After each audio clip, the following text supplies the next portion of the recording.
The Xenomorphs have arrived. Welcome to the Comicstorian Complete Story series, where we take trade paperbacks and single issues and we break them down into digestible bites to help you understand. Then we read them dramatically back to you. All alterations to the panels, text, and images are to prevent copyright problems, and all art is owned by its respective companies. The aliens have arrived in the Marvel Universe, but are we prepared? Who will defend us against the Xenomorphs? You'll have to find out today in Aliens vs. Avengers, issue number 1. I hope you enjoy. Somewhere in the vastness of space, aboard a large space station, a Kree soldier slumps in his harness, blood leaking from his mouth, as the Shiar scientist looked on in disappointment. "I thought a Kree specimen would have shown more resilience," one of the scientists sighs as he looks from the body to the facehugger on the floor. "Instead, the host failed post-implantation," they note through the observation glass. The two nod, knowing that for every failure, they take 2 steps forward in their experiments. 4 out of 5 attempts were a success. The real prize of this batch was the Skrull specimen. "What a delightful surprise that was," one of them notes. The other nods and frowns. "But the Skrulls have no homeworld to seed. Such is the curse of a diaspora race. Their species numbers fall outside of mission parameters," he notes. Suddenly, alarms begin to blare through the space station. The scientists look at the computers, which warns of 4 crafts on assault vectors. "Wakandan design," one of them notes. It doesn't take long for the assault craft to board. The airlock hatch explodes inward, and the Hatu Siraze slip aboard the ship, clearing the way for their king. T'Challa steps through the smoking doors a moment later. His son is close at his heels. The head of the Hatu Siraze cautions the Black Panther to be careful, but T'Challa knows that they don't have time for caution. "We quarantined an entire sovereign Wakandan world because of the weapon we traced back to this place. Our people are dying, so we will risk whatever we must to put an end to this threat," T'Challa informs his soldiers. A scout warns them of approaching enemies. "There," he says, pointing into the gloom of the vast space station.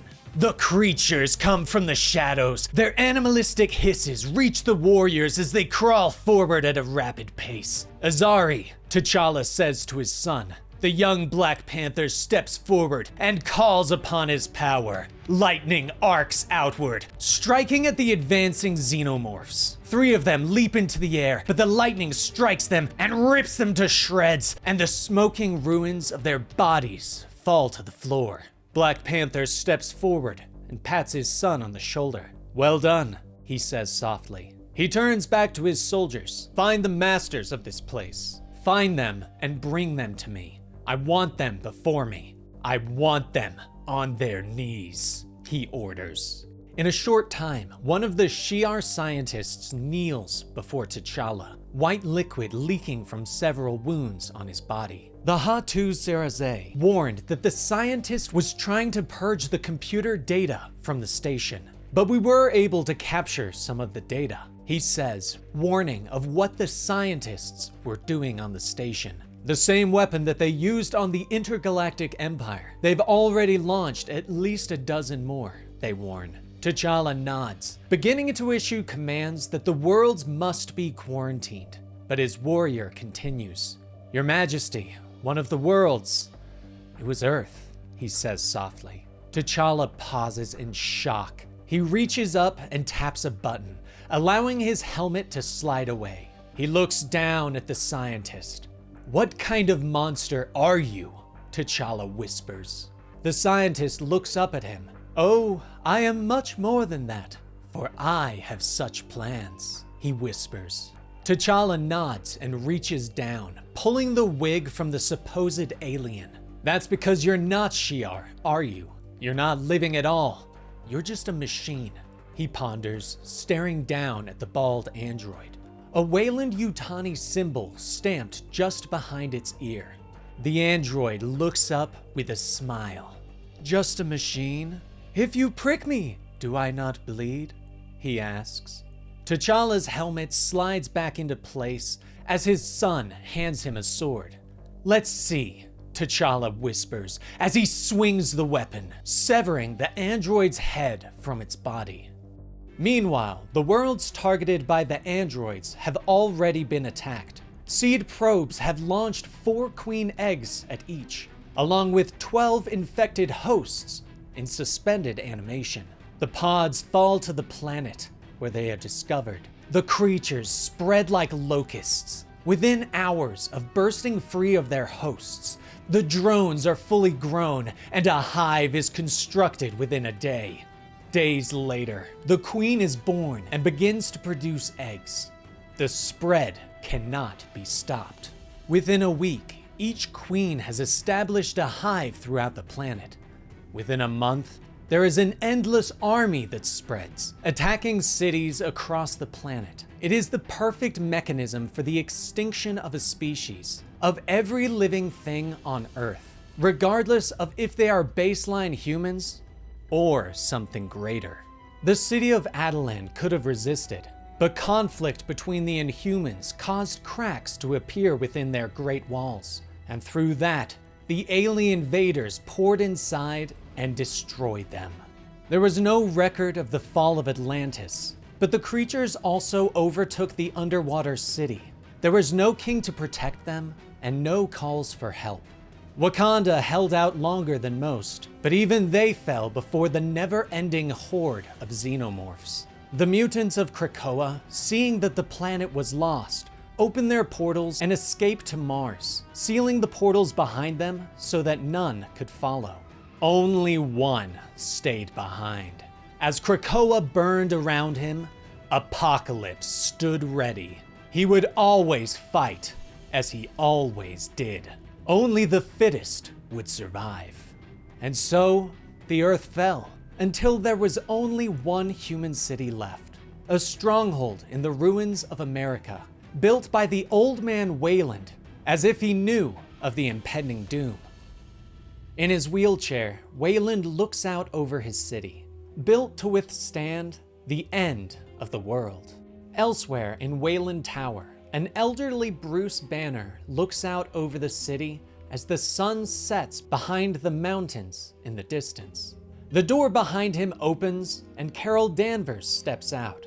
"You know, if you keep staring into the sun like that, Bruce, you're going to go blind," she points out. Bruce shrugs and smiles. "I have gamma-powered cataracts 1/2 millimeter thick. I'm already pretty much blind. But that doesn't mean I'm going to stop looking," he tells her softly. He continues to stare out over the city, waiting. "How late is she?" Carol asks quietly. Bruce's head falls slightly, exhaustion overtaking his body. "Not too late, but she's always so precise. Plans things down to the second. She should be back by now," he tells her.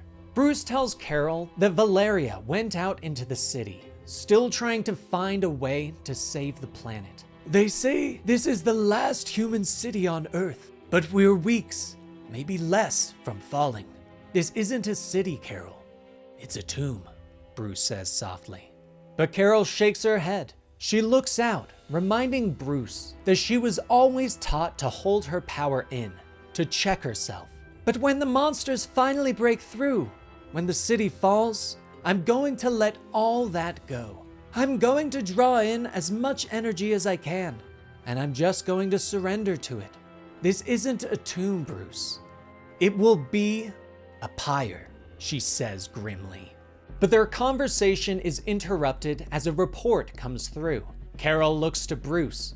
"It's her, but she's coming in hot through the ruins. The enemy is everywhere," Carol says as she looks up. But Bruce has already leaped away. "Command, let Morales know that he is about to have some serious company," Carol warns. Outside the city, Miles Morales swings through the ruins, working hard to meet with Valeria. But suddenly, a building next to him explodes as the Hulk leaps through it and lands hard in the street. The smoke clears as Hulk looks up as Valeria comes screeching around the corner in the Fantastic Car, Xenomorphs hot on her trail. Miles swings down and scoops her out of the car, pulling her to safety. "That was close," he shouts. Hulk grabs a hold of the lower part of a building and slams it down on the Xenos, squashing them.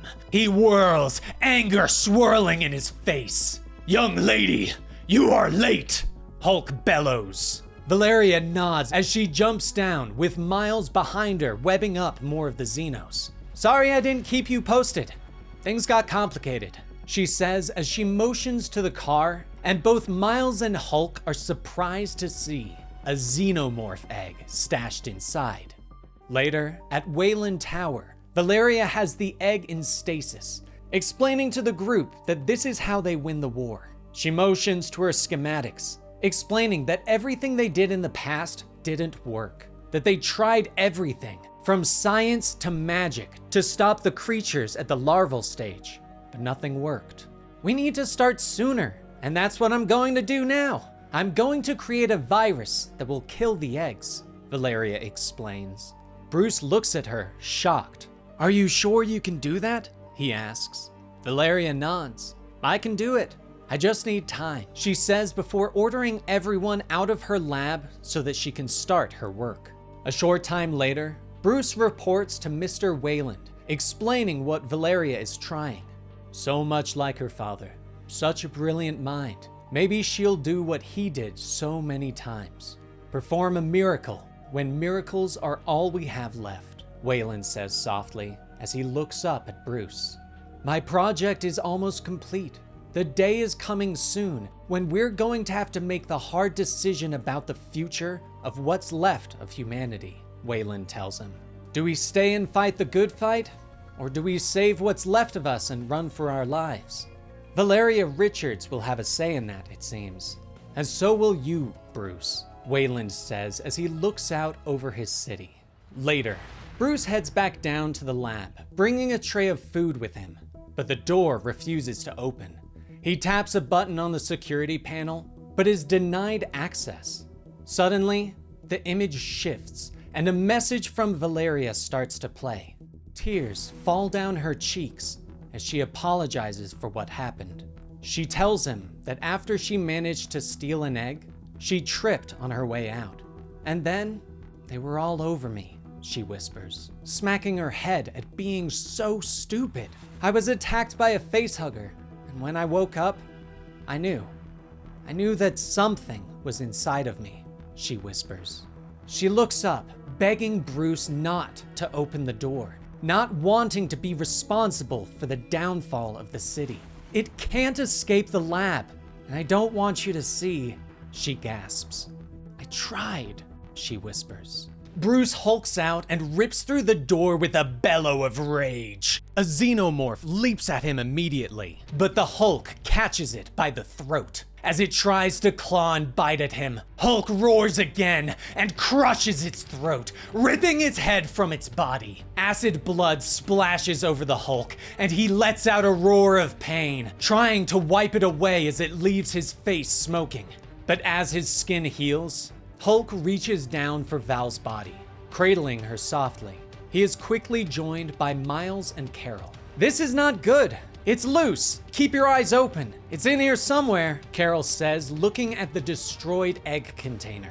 Miles whirls quickly, but the facehugger is faster and leaps out of the shadows, slamming into his face. It rips through his mask as he falls to the floor, gasping for air. "We have to get it off of him!" Carol shouts as she rushes forward, but Hulk shakes his head, reminding her that everything they do will simply kill Miles. Wayland rolls into the room, reminding them that they have to save the city. Soon, an enemy will be growing inside him, and when it emerges, it will only want one thing: to kill us all. "We don't have a choice," he says grimly. "Burn it," he orders. Carol steps forward. Her hands begin to glow. "I'm sorry, Miles," she whispers, but her eyes widen in surprise as Miles's costume begins to shift. It becomes liquid and slides off of Miles's body, sliding over the facehugger and taking control of it. We don't like this body, but it'll do for now," Venom hisses. Miles suddenly sits up with a gasp in his new white suit. Well, that was terrifying. He gasps as Carol helps him to his feet, trying to make sure he is all right. Miles nods, and the Venom facehugger leaps onto his chest, grafting to his body. Yes, we are fine, Venom hisses. But Miles shakes his head. Speak for yourself, because we gotta get the hell off of this planet. And there you have it. The Xenomorphs have taken over most of the galaxy, and with our Avengers choosing to leave the planet, where are they going to go? You should subscribe to the channel to get the notification for when issue 2 comes out. But in the meantime, let me know what you thought of the video below and like it if you enjoyed it. Anyway, I hope you have a great rest of your day. Rest in peace, Penny.